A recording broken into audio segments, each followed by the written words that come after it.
This is about Hurricane Helene devastation. Well, it came ashore north of Steinhatchee, which I lived in Perry, Florida for a year. And before that, I lived in Mayo, which Mayo is 45 miles inland from Perry. And Steinhatchee, you had Crabby Daddies, and then you had Mr. Roy's. I think it was Mr. Roy's. Anyhow, those two were across from the bay. That was the basic two restaurants in town. Uh, on the right side by the bay, there was a brand new set of, well, I would call it a small subdivision, but like 20 or 25 homes, 4,000 square feet, up on stilts, like 10 to 12 feet, 10 feet up on stilts. Um, there was, yeah, you would go down that one street, and it was called Cedar. The area was called Cedar Point, and you had 10 or 12 houses on the left, 10 or 12 houses on the right. These were all brand new 4,000 square foot homes. I watched the pictures yesterday. They are gone, literally gone. All that's left is the stilts standing there. And then Mr. Griffiths, that owns the one restaurant um, called Roy's. I think it's called Mr. Roy's, but I know Roy's is in the name. And he was walking across from his house, down from his house, where there's a little bay area, like where they used to go fishing at. And there was his air conditioner. Now the house is gone. They found some of his family's pictures on the shore. His recliner was sit on the edge of the bank, just like he had sat it there, only it had been in his house. Um, Mr. Griffith said, do not listen to these people that tell you that it was a small category 4 storm.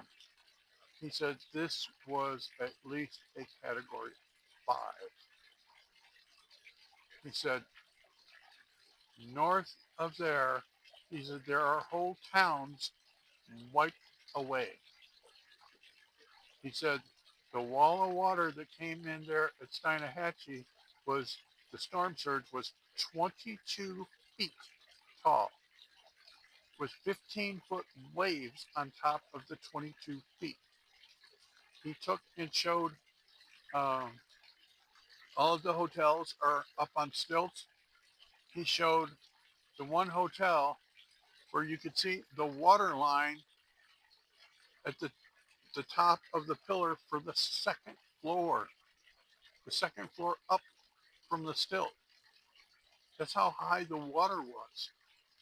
You have um, restaurants that were on the ground floor, demolished, gone. All you can see is part of the roof and the foundation and the sign in the parking lot. Just such utter devastation, you know. Um, Category 5s, I think the winds are 160 miles per hour and up. Now, my friend that lives in Mayo, I talked to him yesterday. He said that the winds in Mayo, 45 miles inland, were 150 miles per hour, sustained winds. That's 50 miles inland. Think about that for a minute. 50 miles inland, the winds were 150 miles an hour. So that means that they were stronger on the coast because, how a hurricane works is it's a big series of thunderstorms. And as it goes over land, the winds die down because it doesn't have the warm water to keep heating up the storm. So the further it goes inland, the less the winds are. And that whole area is suffering under that devastation. And now there's another hurricane, Hurricane Milton, headed for Tampa, which is just south of there, like an hour south. So if you pray, please pray for everyone involved in this tragedy. Pray that our government will get its act together. Now, I don't worry about Florida too much because Governor DeSantis has his act together. After the storm clears, he will rebuild an entire bridge in 3 days. He's got it down to a science. He did that the last hurricane. It wiped out the bridge to the one island, and in 3 days, they had a brand new bridge built. We need to, you know, really think about, even though I don't agree with DeSantis' tactics as a governor, how he operates, but in times of crisis like this, he's got his act together. He knows what their state can do. He knows who can do what, and he gets them on the phone and says, "Here, pre." They do what's called pre-positioning. They pre-position assets within several hours from the storm, so that after the storm goes by, the electric trucks and everything can get on the road and go and be working. Trump needs to think about putting him in the cabinet. He would be a big value to our country in that respect because he knows who can do what, and he knows hurricane preparedness, and he pre-positions assets so that right after the storm, within a couple of hours, they're they're in, they're getting rid of the debris, they're working on replacing telephone wires and electric wires and stuff. The electric wires are the priority. Um, I am seriously thinking about investing in a Starlink mobile kit because they don't sponsor my channel. I'm too small of a channel yet. But from everything that I've seen, Starlink will work when nobody else's stuff works. So if I have Starlink and my Verizon phone goes out, my Starlink still works. And so that's what I'm going to do to improve my channel. Um,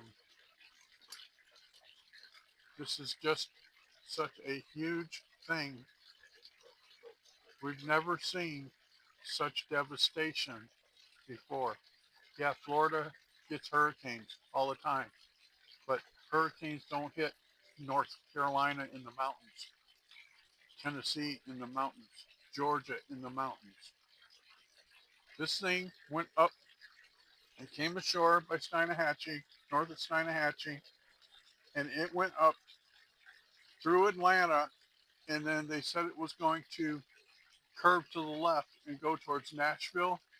Well, instead of curving to the left, it curved to the right and went towards Asheville, North Carolina, where it stalled out for 48 hours, where they got massive amount of rain. I think the one report I saw said they got 24 inches of rain in 24 hours.